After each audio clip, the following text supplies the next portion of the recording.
Prepositions ભાગ 2 prepositions part 2 પહેલાના વિડીયોમાં આપણે પ્રેપોઝિશન્સના સાચા ઉપયોગ વિશે ભણ્યા, જેમ કે ઇન, ઓન અને એટના જુદા જુદા વાક્યોમાં પ્રયોગ.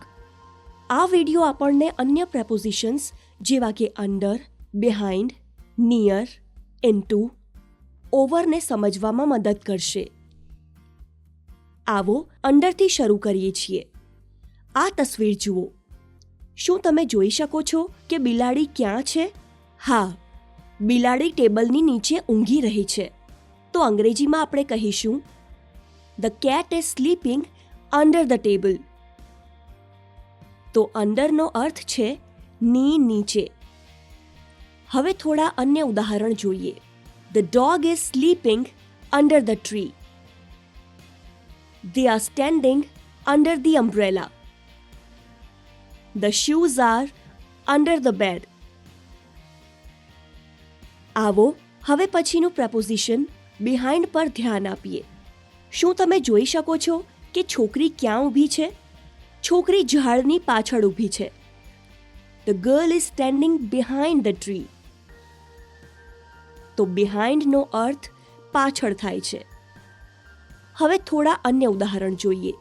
The ball is behind the box. The cat is behind the sofa.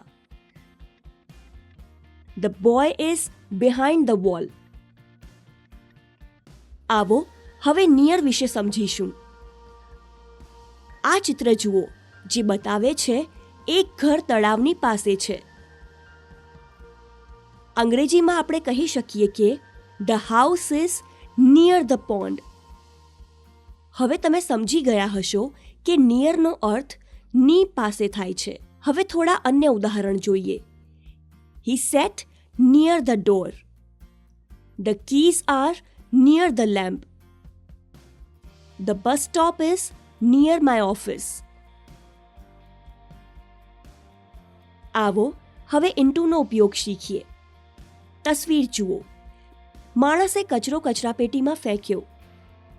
The man threw the trash into the dustbin.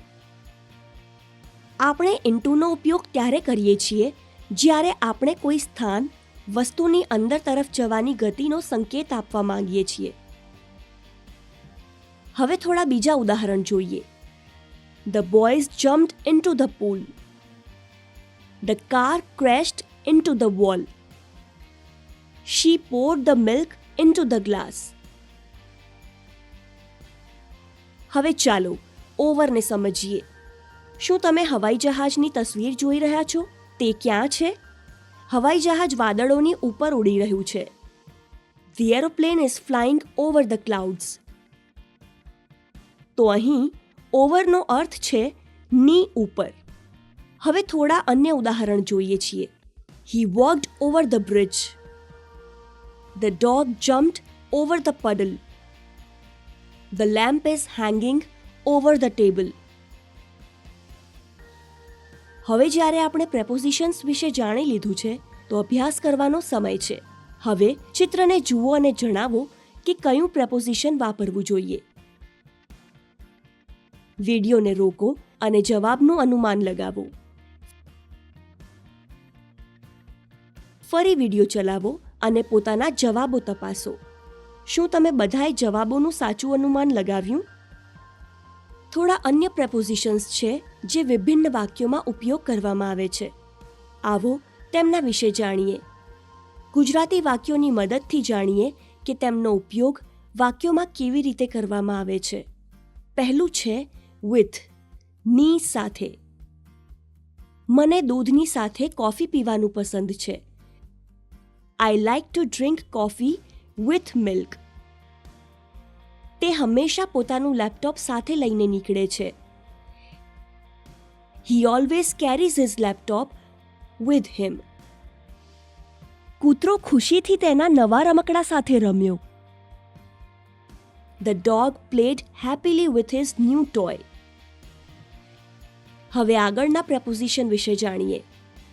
For, માટે. આ ભેટ તમારા માટે છે. This gift is for you. આની માટે તમે કેટલા પૈસા આપ્યા? How much did you pay for this? દૂધ તમારા સ્વાસ્થ્ય માટે સારું છે. Milk is good for your health. ચાલો ટુ એટલે કે ને નો ઉપયોગ વાક્યોમાં કેવી રીતે થાય છે તે જાણીએ.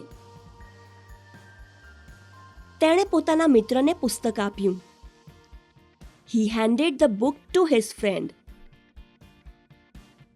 તેણે પોતાની દાદીને પત્ર લખ્યો. She wrote a letter to her grandmother. હવે એક અન્ય પ્રેપોઝિશન વિશે જાણીએ. ઇનસાઇડ એટલે કે ની અંદર. પરબીડિયાની અંદર પત્ર હતો. There was a letter inside the envelope. અંદર જાઓ અને મારી રાહ જુઓ. Go inside and wait for me. પ્રેપોઝિશન્સનો ઉપયોગ લગભગ બધા વાક્યોમાં કરવામાં આવે છે, એટલે અમને આશા છે કે તમે તે વાપરવાની રીત સમજી લીધી હશે. પ્રેક્ટિસ કરતા રહો.